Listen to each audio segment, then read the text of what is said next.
I think we are ready to start recording. There we go. This is going just perfectly as we rehearsed earlier. I do want to give one other quick shout out to the Frisco EDC. Obviously, the EDC has always been a great partner with us, working with all of the different entities. As we'll hear a little bit, their job has really changed right now from their typical job to really helping the entire community work through the recovery. And that's the reason that they're jumped up to sponsor this and be at the forefront of the recovery effort. So we want to thank the whole team there, as well as thanking the entire team at the Frisco Chamber, who's been doing a great job throughout this, working virtually. So with no further ado, because like I said, everybody is there. Sorry, Chris, they're not here to listen to the two of us, but they really want to hear from our panelists. So I'm going to introduce the three of them one at a time. And as I introduce each of you, I just wanted to give each of you about 30 seconds just to kind of talk what has been your role as we're going through this crisis. And obviously, we'll start with Mayor Jeff Cheney. So, Mr. Mayor, could you tell us a little bit, what's been your role as Frisco has gone through this crisis? And tell us just a little bit about how your job has changed over these last 2+ months.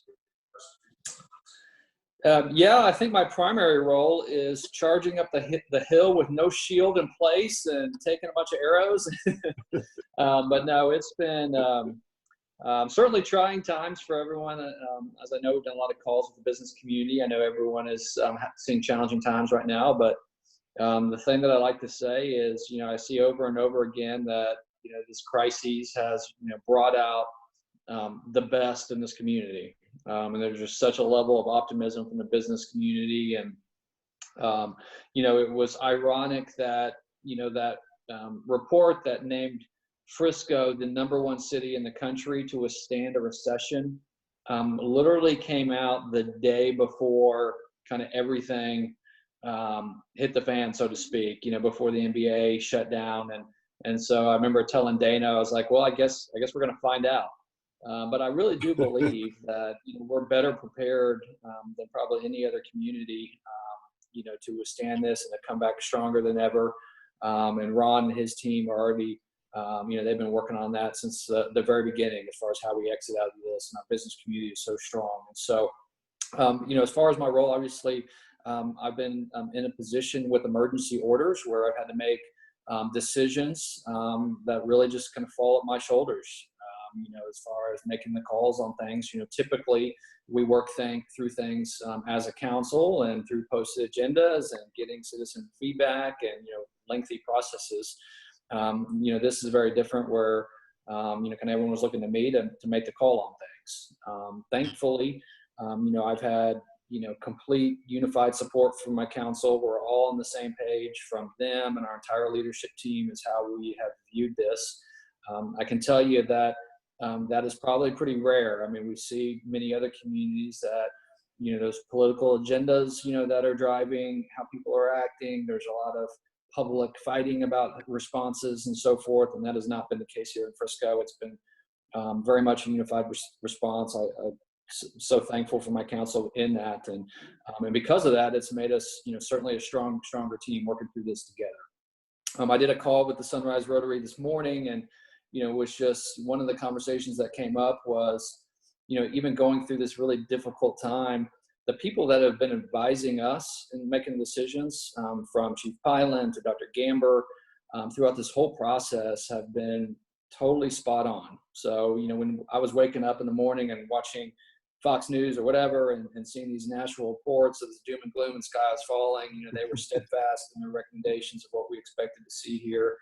And we made, our decisions, accordingly, and felt like I've been advised perfectly by them to make those decisions and be confident in those decisions. And so now this is, I guess, the optimistic viewpoint, and that's been a big part of my role, is trying to keep optimism high, is that there's a light at the end of the tunnel. We're going to start reopening Frisco on Friday. In fact, if it were up to us, we would open faster than what the governor has indicated. And we're actually looking at ways as far as how we can push that envelope, because we think we're ready. We took a lot of grief, me especially at the very beginning, because quote unquote, we were the last to close everything. We wanted to think through it logically, ask some questions. Is there a better way to do this? I do know without question that if this happens to us again, if COVID-19 or the next pandemic comes before us, this cannot be the answer. I mean, this became the answer because everyone was unprepared for something like this, but shutting down a country is not the answer. And that's what we were looking for initially. And I think, that's kind of what everyone's moving toward now. So I'm excited to share that with the business community and you, Tony, and thank you for your leadership as well, as far as being part of our team, our recovery team. And we're ready to put our foot back on the gas and get back to the Frisco we know. That's great. And as you mentioned, it's you guys and you and the council have really been in a thankless position. No matter what you did, you were going to catch some grief from everybody. So we thank you. And throughout all of this, I got to mention, you were able to move into your new home. And I see you've got everything unpacked, at least behind you, where it looks great on camera. So great job on that. Yeah, it's funny. I'm getting quite... I'm getting quite a few texts for people that were on Kristen Grammer's call last week where these were empty because it was the day after we moved. And so Ren Opart already noticed my footballs I got there from their football game. So very good. You mentioned the team that's been working with you, Chief Piland, Fire Chief. Obviously, you're in a different situation here, being sort of emergency coordinator. Tell us a little bit about what your role has been through this crisis, Chief Piland. Yeah, good morning, Tony, everyone. Yeah, it's the fire chief here in Frisco, responsible for obviously fire and EMS is a big part of that as well. We do transport EMS. Our EMS services have been really busy the past couple of months. They're on the front lines transporting all sorts of different patients, not just patients that may be looking like they may be positive for COVID-19, but the normal calls that we run, heart attacks, strokes, motor vehicle accidents. So they've been really busy and on the front lines. We still have to prepare. We have fires that have been coming in over the past month. So the COVID-19 preps have been a lot of our work, but we still have the work that we do normally in the day-to-day of the city of Frisco. As Tony, as you mentioned, I'm the emergency management coordinator. The mayor is obviously the director of emergency management. Our responsibility is here, as he said, to make recommendations and to run our emergency operations center, which has been full tilt for about actually sometime in January. We opened up to level 3 operations. Got a great group of emergency management professionals and our officers here too. A lot of our staff members also they're dual-hatted. Not only are they taking responsibilities in support services and operations, but they also have major roles in our emergency operations center. So it's been an interesting time, this pandemic that we responded to. And I think we've got, as the mayor said, a lot of support from our council and our city management team and our citizens. A lot of things have come in. People have brought a lot of things by. I sent a lot of notes. We really appreciate that. So that's basically my responsibility and has been since all this started. Very good. Thank you, Chief. And then our last guest, but certainly the one who is wearing not only additional plates that he's juggling, but very different plates from normal, Mr. Ron Patterson, typically the head of our Economic Development Corporation. But Mr. Ron, you are now kind of chairing the Frisco Recovery team that the mayor alluded to. Can you tell us a little bit more about that? And welcome to our panel, sir. Thank you so much for having me. Yeah, it's, first of all, I would like to thank the mayor and the council. A lot of people don't realize it, but these individuals, they serve out of their heart. These aren't paid positions and that kind of stuff. And I would simply say thank you for all of the time and effort that the mayor and the council have had to put in over the last several months. It's incredible. And then also, getting to come alongside the chief and working with his team. And one of the things that over at the Economic Development Corporation, we had that team is refocused, and they're refocused on a go-forward plan that is really led. Jason Ford over there is leading that right now in that effort, and they've been reaching out to the business community and talking with various corporations that the EDC has agreements with, and trying to make accommodation, because again, we know a lot of these companies may not be able to hit benchmarks or be able to complete on time things that were planned. So the idea here is to be able to create some grace and to be able to allow for some flexibility, so that as those businesses move forward, they can still achieve those incentives and goals and objectives, but perhaps in a different way. And so Jason and his team are leaning in really heavy on that and directing that piece over there. With regard to our recovery team, I would say that obviously Chief Piland and a number of other people are on there, and but I also want to make sure I mention that the chamber is right in the middle of that as well. And Tony and your team, thank you so very much for everything that you've been doing. I love the connection and all the resources and everything that y'all been able to come alongside of us and help push out. In addition to that, what we've been trying to do is really be, responsive related to when these announcements do occur, like when the retail to go came out, making sure that we were able to push that information out and get that information out to the public and businesses. And then also be able to, like the fire department, going back to them and the fire protection office, being able to help the folks set up and know where can they actually operate on this curbside, and be able to do that in a safe and efficient manner, outside of fire lanes, but still be able to do it in a reasonable manner. Working with the police department, working directly with the mall about being able to get their entrances set up and how to secure those areas, but also make sure that they're very efficient for the shopper, working with those individuals to do those type things as well. Also, we knew that this day was coming, that the retail and other operations will begin to be able to come open. And that's why we wanted to make sure that we pushed out the expedited permitting processes. A lot of times, government and how we got processes. And so we wanted to make sure that we could clean those up, we could shorten them up and communicate that in a manner so that it was very easy checklist, create a non-contact, easy 3-step or 4-step process to be able to get those done so that when we got the order, like we now know is coming Friday, all of the right permits and everything were all in place and taken care of. Also Tony and Marla and her team have helped us with a survey that had gone out, and we've gotten a lot of feedback on that, asking, what type of resources need to be, provided and where. And we're taking that information in and beginning to work through that. Again, I'd have to say a big thank you to Marla and her team over at Visit Frisco, and Tony and his team at the chamber, and helping with that and getting all that information to us, which we were able to brief the council on not too long ago to be able to start to use and implement that. The other piece too, that has been stood up, if you haven't seen it yet, our GIS team at the city, who is pretty phenomenal, has stood up a Frisco-centric COVID case monitoring, so that you can go there and actually click on that and see, what that data is, what does it look like today. Remember what the governor has said, what the mayor and council have said, is we want to do this in a very safe, efficient manner based on data. Well, we have that data, and that data is now stood up, and the public can go see that actually. And so that's a big step in being able to monitor, when does the next step occur, and when does the next step occur. So it's an incredible piece of information.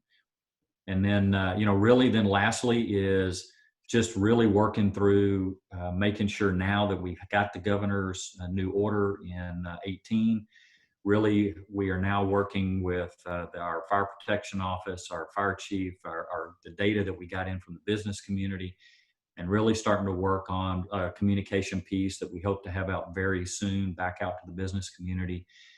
We even hope to have a tool so that you'll be able to put in your business address, be able to look at that and see, what your occupancy load looks like so that you can comply with that order.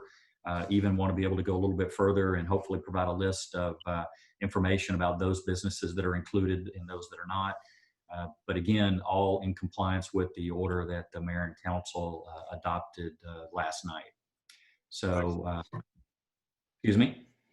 Yeah, I just wanted to say that it's been interesting. The mayor alluded that we were described most recession-proof, but it's through this crisis, and you alluded to several of the departments, but there have been so many departments working behind the scenes that really have allowed us to be in this position to come out of it as strongly as possible. You mentioned GIS, but the IT department, development services, everybody has just been working behind the scenes as a team, and we keep hearing about it being partnerships all the time here, but that truly has shined as brightly as possible during this time to allow us to be up and ready, and hopefully have our business community ready to move out, and those that have been open be able to open up on Friday as we're planning. So bottom line, yesterday was a very big day. The governor came out with their announcement.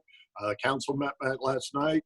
And at this point in time, we're going to have some questions. We just want it to be conversational. We're also getting questions being submitted for anybody who would want to, maybe the mayor. Bottom line, what happened last night at council and where do we stand now as far as moving forward come that big day, May 1st, Friday? Mr. Mayor?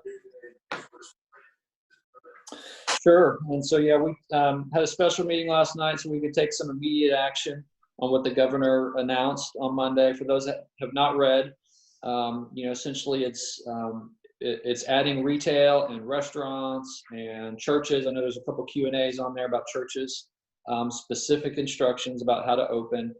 Currently is phase one listed at 25% of listed occupancy. And so that was kind of one point of confusion, which is, a restaurant or another place, their listed occupancy may be higher than the number of chairs that they have in a restaurant. So it isn't necessarily 25% of what they're used to having in the establishment. It's 25% of listed occupancy. So for instance, a lot of our restaurants listed occupancy is 250 to 300 people. I think Babes, to give a point of reference, is close to 300.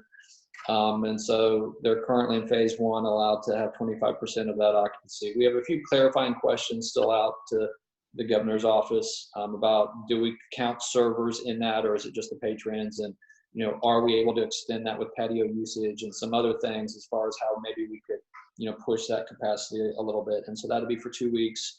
And I know there's already 2 questions on the Q&A about churches. If we can certainly get that link, but it's on the governor's website that he put out as far as instructions about how you can start opening in-service churches and distancing requirements.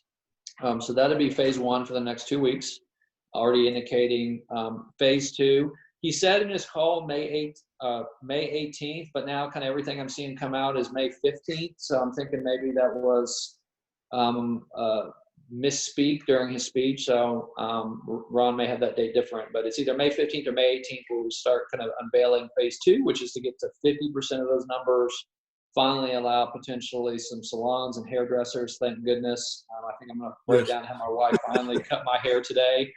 I thought that was going to be announced yesterday. I've been holding off. I don't know if I can wait another 2 weeks. So Dana may be cutting my hair.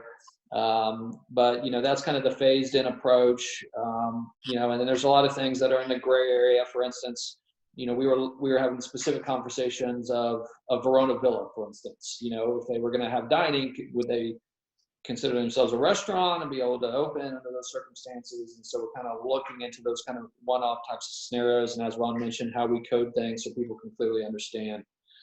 Because I think even the restaurants that I've talked to don't realize that it's based off of listed capacity and not kind of what they're used to serving and tables. And so they may be able to have more than they realize as long as they can maintain that 6 foot of separation. So I think that's all good news to start move forward to reopening. Of course, retail reopening, that's wasn't considered essential before. And of course, everything that was already open under the essential business guidelines are still moving forward.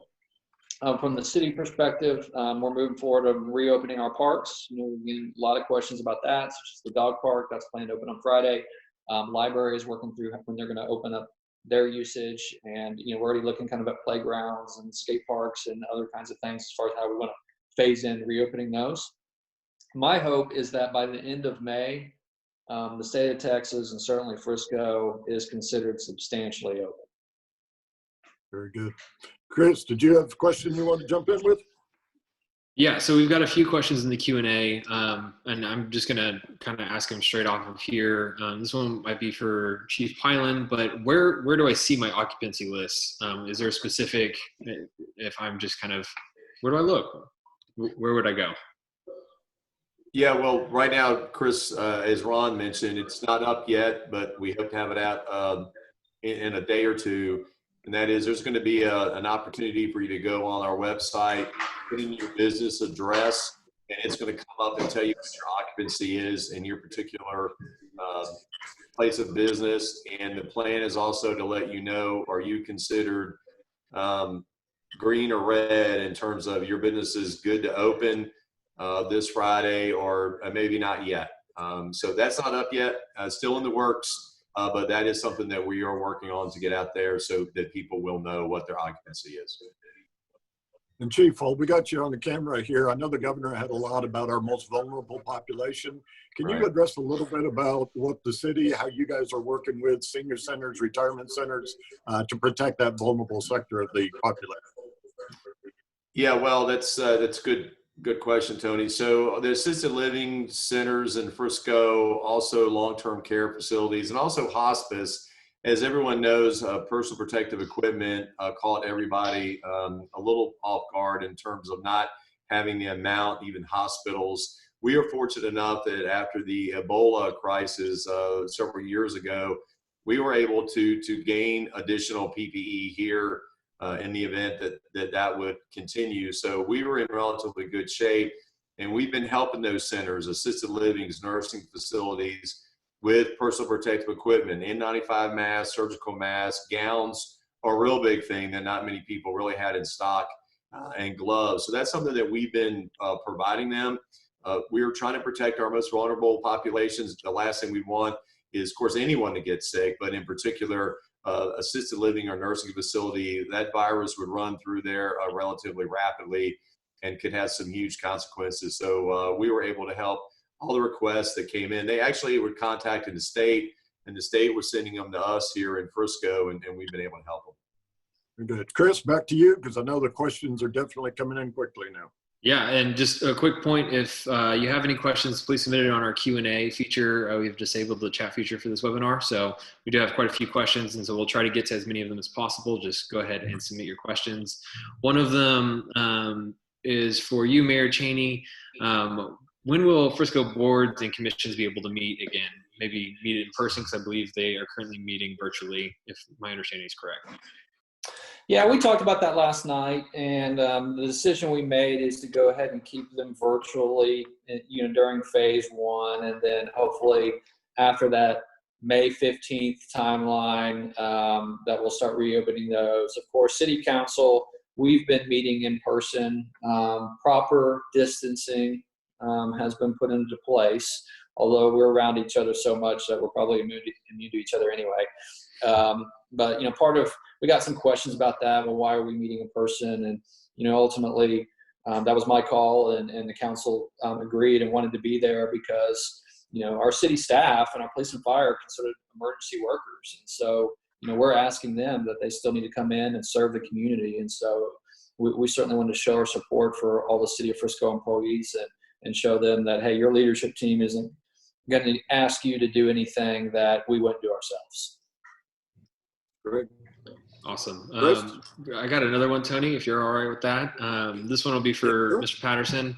The link for the new tool, as far as Chief Piland had mentioned, and you had mentioned earlier, as far as occupancy and yay or nay, if I can open my business, where can businesses find that when that does become available? When it does become available, if you go to the front page of the city website, you will see there is a section in there that says top services. So you'll just go down to the bottom of the front page, it'll say top services, and on the left-hand side, you'll see a big red square. And under that, it says Open Frisco, Open Texas. You'll be able to click there, and that's where you'll be able to find it once that has been posted. I would like to also add, though, in the meantime, if you do have a restaurant, you should have a placard. And that placard within your business has an occupancy number, though that is the number that you would be basing your 25% on. So in the meantime, go there and look at that placard and use that number. Very good. And I can virtually guarantee we will have a link on our resource page as well over to that link on the city page. So we'll make certain that that's going to get out there to everybody, and everybody will know exactly where that link is. Let me throw out a question to whoever wants to take it, because I'm sure somebody's going to ask it. Colleyville has made themselves famous in the fact that they were supposedly opening up before the governor said it was proper. Somebody's going to say, how come Colleyville can do that and Frisco can't? And, we're following the rules, but how did Colleyville get away with it? Who'd like to take that question out of our fine guest here this morning? Yeah, I'll take that. Certainly myself and our council, we're ready to reopen Frisco, and we're standing at the starting line, ready for that gun to go off, for us to take off. And obviously, we saw that. We asked questions of our attorney as far as, was that in compliance with the governor's order? When you read it, it does not read to be in compliance with the governor's order, and the governor obviously trumps anything we do as a city.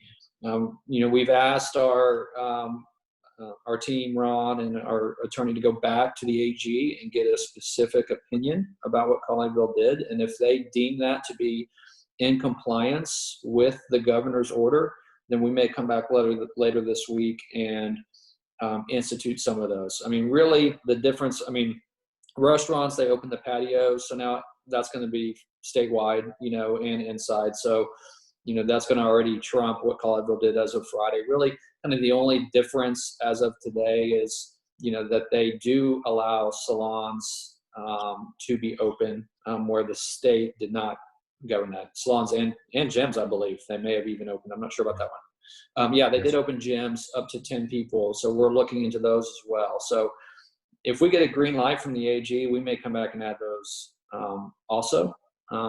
We did speak of a council as far as saying we did not think the governor is moving as fast as we would like, but we certainly understand that he's making decisions for the whole state, and not just Frisco. And there's different needs in different cities. And so we have actually had discussions of, do we just want to, go further and beg for forgiveness should our hand get slapped, kind of like Colleyville has done. And, when you look at the different businesses, really it would only come down to, a couple that would be impacted that would be opening sooner. So, without the AG's opinion, we'll probably end up riding this out for the next 2 weeks.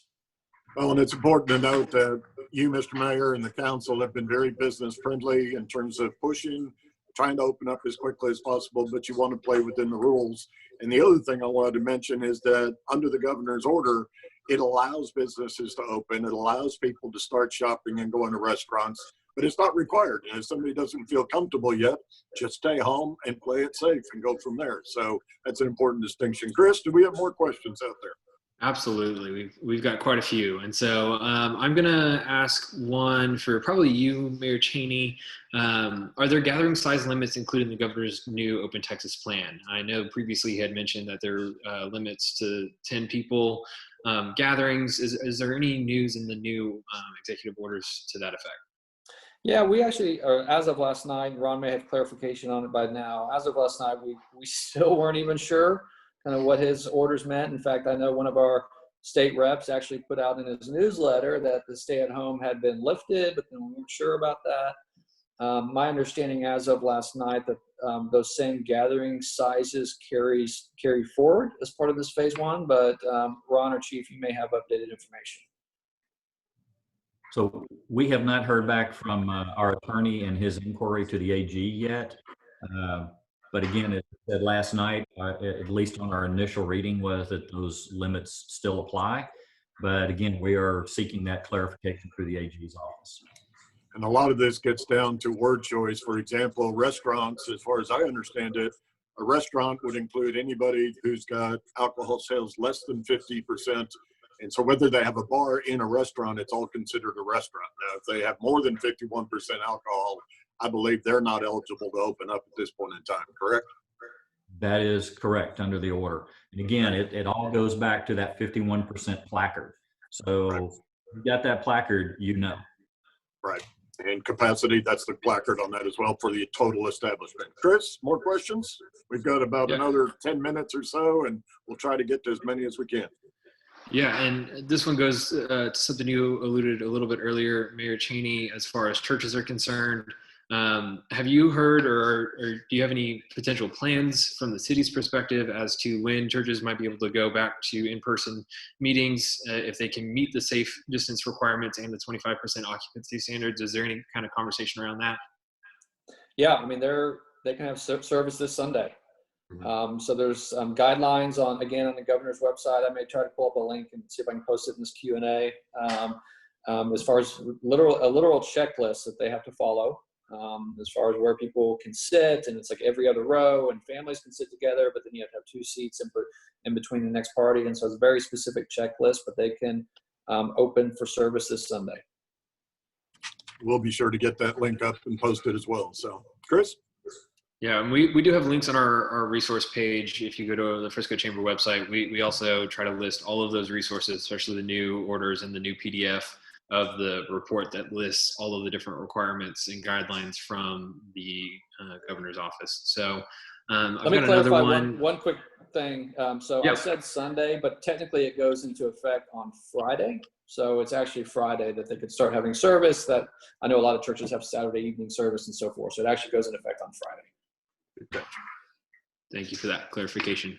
So is there talk about maybe a phase when reopening local sporting venues? I know that some sports were included in this most recent order, but sporting venues and that type of establishment, is there a conversation around that? That might be for Mr. Patterson or Mayor Cheney.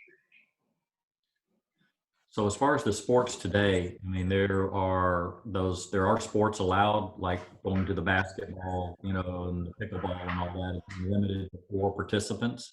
That is the limitation on it today. So those kinds of things can happen. As far as the larger venues where you're talking about, there are literally thousands of seats. We have not gotten any direction yet of when that would be. But obviously based on the current path, that's going to be a little bit further out into the future. Our guess will be that it is going to be very similar to what the guidance was this time related to movie theaters and places like that, where they've got every other row and seats separated. So that is likely where that is headed. And that is the rumblings that we're hearing. But again, on the timing, I don't have an exact time frame. My guess would be, though, it's going to be later in these phases. Right. Chris, did we open up the polls out there? Did we have some polls running, and anything that you want to report on those? So we don't have the polls up yet. I'm going to go ahead and do one poll while we've got everybody on the call. And so this one is eligibility. So we just kind of wanted to get a sense of, excuse me, if you are eligible to open, do you plan on opening on May 1st? And so I'm going to go ahead and launch this poll. And so if you are able to, please go ahead and vote in this, and I'll leave this up while I scan through some questions. We've got them rolling in pretty quickly here. So thank you everybody for participating in that. And if you're not eligible, it's also, please just mark NA, not applicable. Real quick, I think that's important to note, because sometimes I think that only being 25%, some businesses may say, well, it's not worth utilities and cost of opening up at this point in time. And that's why we were kind of curious as to, if you believe you are eligible, do you plan on opening up as well? And I think that'd be an important thing to learn at 25%, and in 2 weeks, hopefully at 50%. So. Tony, I would just add to your comment there. I mean, you are correct. I mean, it's a choice. And we have heard, for example, and I'm just going to use one example. It's a large one, it's Cinemark. Cinemark has made a decision at this point from their corporate perspective that they're going to wait till that occupancy load gets a little higher before they open. So there are some companies making that decision. Chris? So I got a quick question. I'm going to leave this poll up for just another 30 seconds or so, but while that's up, I'm going to ask a quick question. This one I think might be for Chief Piland, but testing is really important to kind of understanding where we are, consumer confidence and all of that. Can you kind of speak to where Frisco is as far as our testing capacity, where our plans are to grow our testing capacity? I know the governor spoke to that a little bit yesterday. And so can you kind of talk to Frisco specifically? Yeah, so right now there's 2 types of tests out. There's the PCR test, which is the polymerase chain reaction test, which that's used to evaluate people a lot of times that are symptomatic in hospitals and healthcare settings. That's the one that takes, right now we're getting that test result back in about 24 hours. And then there's the antibody test, which many people are familiar with, which takes somewhere maybe in terms of 15 minutes.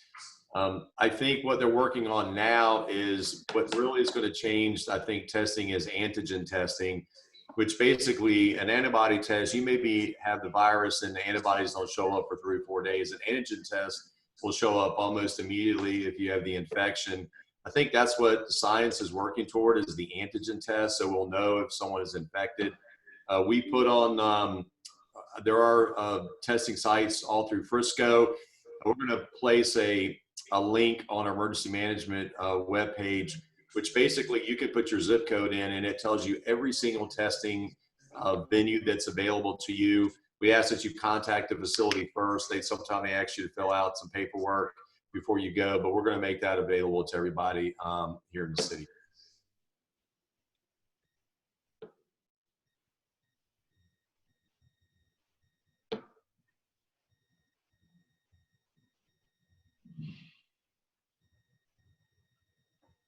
Tony, I know you're trying to talk. Yeah, there we go. There we go. Sorry about that. We got time for about one more question. I know a couple of our panelists are going to have to run, and I want to give them time for a closing comment. But if you want to go ahead with one more question, we'll go from there. Yeah, before we do that real quick, I'm going to put up one more poll. And I believe if you're on a mobile device or on a call-in line, I don't know, Zoom polls are a little new to me, so I apologize for not knowing the answer to that question. I don't know exactly where to find them, but I know if you're on a laptop, it does pop up for you. So I'm going to post one more poll real quick. If you are eligible, this is just kind of about preparedness. Are you prepared to open? If you're eligible to open, do you feel prepared to open on May 1st? So I'm going to go ahead and post that real quick. Let me see. I have a couple questions, and I had a good one lined up, and I have lost it as we've gotten some more questions coming in. As you are looking for that, I will just reemphasize that we will have the links for all of these information, the new tool that the city is putting together, links for testing. We will have all of that on our site, and of course the city will have all of that up as well. You've got your question? Let's go with this one. Sorry, I've got like 9 things open. I apologize, everyone. Talked about that. I'm going through some questions that were pre-submitted. I want to make sure we touched on all of them. Okay, so this one might be a good one for Mr. Patterson. What area building projects have been delayed during COVID, and when will these projects begin again? So maybe talk a little bit about where we are as far as projects going on in the city and the impact that COVID-19 has had on those projects. So for the most part, most of the construction projects have continued on. As you know, the restrictions saw that construction was an essential service, so that was allowed to move forward. So frankly, most of the projects have continued at a fairly brisk pace. We have started to hear some supply chain issues on getting materials, so that could cause some impact. So I would say it's not necessarily the developer or the company or the business that's building it. It's the ability to get some of the materials on site in a timely manner. For the most part, though, they are all pressing forward and leaning in. Probably the biggest announcement was, when Mr. Hall said that he was going to, take another look at his project, where if you haven't been by there lately, by the way, he's knocked down both of the buildings. So he is committed. As he's always been committed to Frisco, but he's still looking at the office building and looking at other projects going forward. May slow down the hotel a little bit, but the rest of the project, they're still very interested in. So, but again, overall big picture, those projects continue to come out of the ground. I know that Chief Piland and his team, in terms of seeing a plan review, has been very, very busy from their reports. And Ron, while we got you on here, and I know you've got a real tight schedule, do you want to go ahead and just give us some closing comments? We know things are still in flux. We're going to leave it open that maybe we might schedule another call like this, either late Thursday or early Friday, to give everybody the most recent information. But do you mind just closing this out with your thoughts, as we are literally on the way to recovery at this point in time and opening back up for business? Yeah, absolutely. First and foremost, I'll go right back to thank you to everybody who has been gracious about all of this and your willingness to work to continue to move this forward. We've got a good team. I tell you what, though, the best thing that we've got going for us is these absolutely wonderful businesses that are out there every day, and we just can't thank you enough. As we get down to the point where we get this tool launched and all that, we ask for a little bit of patience and grace, but we're going to push that out just as quickly as we know it's actually working properly. And so you'll be able to answer those questions. Tony and I talked this morning about creating an FAQ list as well that will probably attach to all of that information. And so, any of those specific questions that repeat over and over and over, we'll try and get that included on that FAQ. Okay. But other than that, just thank you very, very much. And Tony and your team, thank y'all so very much for hosting this. We appreciate it. Thank you for being on. If you need to run, we completely understand. Chief Piland, I want to throw it to you as we close out here. And what's your thoughts? And we want to thank all of your folks, as well as PD, for working as you guys have through this crisis. Chief Piland? Yeah, so thanks so much for that, Tony. I appreciate it. So on behalf of all the men and women in Frisco Fire, thanks for all the support we've got out there, as Ron said, from the community. Really appreciate all that. I would just let everybody know, I know that as the mayor said, we're anxious to open. We're anxious to get things back to normal if there's ever going to be a normal. But I can assure the folks out there that we've got the capacity in the event. I know everyone wonders if there's going to be a spike. We open up, is there going to be a spike in cases? And I can tell you that the area hospitals have capacity in the event that would happen. ICUs have capacity. We certainly are prepared here at Frisco Fire Department for any surge that we would get. The governor's orders does, lay aside a certain percentage of the hospitals for COVID patients if that should happen. So for people that are concerned about that certainly is valid. But I just wanted them to rest assured that we're prepared for that. We will watch that extremely carefully. We monitor the cases every day from positives in both Collin and Denton County, also hospitalizations, testing. We look at all those data points. So just to let everybody know out there, we'll keep a close eye on that and make sure everyone stays safe. Thank you. Yes, obviously we want to open up in a safe manner, and we are asking everybody, businesses and everybody else, to stay smart about everything and go from there. Before I throw it to the mayor, Chris, do you want to give us and just call out some of those numbers on those polls? Yeah, so I'm going through and just sharing. I shared a third question if you're interested in a follow-up meeting, just to kind of recap maybe later this week or early next week some of the things that we've gone over today. Overwhelming support on that one. So it looks like we will probably be doing one of these again. So out of our first question, you can see the results up there. If you're eligible to open on May 1st, do you plan on opening? And it looks like of those who are eligible, the majority are planning on opening, some are not. And it looks like quite a few of our attendees are not eligible to open. Or they might already be open. So. Or they're an essential service, correct. So that's some great results from that. So thank you everybody for participating in that. I do want to say quickly, if we were not able to answer your question, I apologize. There was a lot of questions that came in. A lot of good stuff on here. We will try to do our part to answer some of the questions as best we can. If you still have questions, reach out to us on email, info@Frisco Chamber, or anybody here, Mr. Patterson or Chief Piland. I'm sure there's a resource that they can go to on the city's website to have some of these answered as well. And with that, I think I'll turn it back over to you, Tony. All right. Well, I'm just going to turn it over to the mayor to give us a kind of closing us out. And again, I want to thank all three of our panelists and also the Frisco EDC for sponsoring this event. And Mr. Mayor, I'd like to turn it back to you. Give you the last word, sir. Thank you, Tony. And thanks again for having us and using your resource to get the message out. Really, as we've been going through and fighting this crisis, it's really been fighting it on three different fronts. First and foremost, the most important, which is the actual virus itself and the health of our residents. And as you heard from Chief Piland today and, from Dr. Gamber, they have been on point.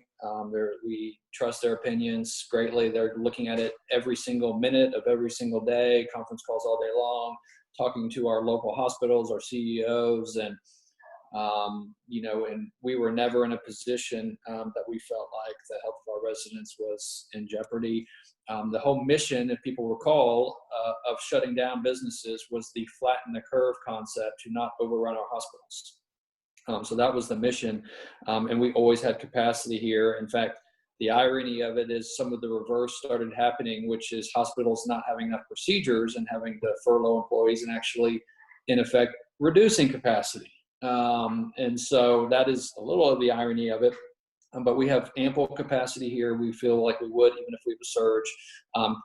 Testing is going to continue to increase. So the goal, again, of testing is to actually find the positives. And so when you see us put out our daily newsletter that, 2 new cases in Frisco were found today, that's a good thing, that we're finding our positives so that they can self-isolate and aren't spreading the virus. As we increase testing, you would anticipate that those numbers would increase, because we know there's more than the 32 active cases that we're reporting right now in Frisco. There's more than that in Frisco that are positive. And so I would not make the leap that as we open up things on May 1st and then start testing more in May, when those numbers are higher, that it's because we opened. It's just because we have more testing available. So that's kind of the second front that we've been fighting this on, which is kind of the fear, uncertainty, and anxiety that a lot of our residents and businesses have. And so, paying special attention to that, we've been increasing our mindfulness of that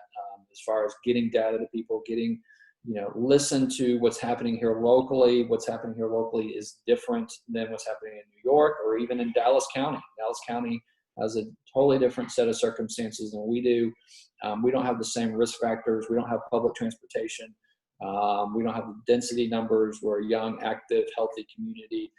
We have, why we invest in bringing so many hospital flags here in our community is for instances just like this, that we have the best public health system, maybe of any community in the state, for a per capita basis. And so all those are positive signs to be able to withstand this. And then the third front is certainly the economic one, which during a crisis and when you're talking about people getting ill and potentially dying, the last thing many people want to hear is that you're actually thinking about the impacts of what it does economically, but that is a real thing that we have to be thinking about. We have to pay our police and fire and make sure we have the equipment for them to serve. And, our business owners are certainly people too that are suffering, and there's all these kind of back end consequences of every decision you make. And, we've been thinking of the whole person, the whole city, outcomes and consequences of every decision we make from the very beginning, some of which ironically we receive heat from, but we've been very pragmatic in this and thinking through these decisions, and that's why I think we'll be better prepared to come out of it maybe than any other city, and come out of it fast. Obviously, with Ron and his team, the business community here. Every time I jump on a call, whether it's this or other business calls, there's a lot of optimism in the messaging, which was a surprise to me initially when we started having them. But I think the people that do business here realize what kind of community this is. Again, for the vast majority, it's brought out the best in people. It's going to bring out the best in business. We all support each other as a community. And we're definitely on the other side of this, but with that, it is important that we stay vigilant and we don't, get too relaxed. And so when we do put out these guidelines, we want people to take them serious and take them and follow through. And quite frankly, what I've seen just getting out and about myself is most businesses are self-governing and actually doing more than it is actually required. And that just speaks again to the business community, that they know that they want, when patrons come into their place of business, that they feel safe and secure. And so I know there's a lot of questions on the Q&A as far as what we're going to mandate. Are we going to mandate masks? Are we going to mandate these kinds of things? And there are certain minimum expectations that will be put out by the governor, maybe even us independently, or best practices. But the reality of it is there's a lot of self-governing going on, where each business is going to choose to go one step further or 2 steps further, just so when people walk in, they feel comfortable. So thank you, Tony, for what you're doing. Thank you, Frisco Chamber, and the entire business community. Keep your head up.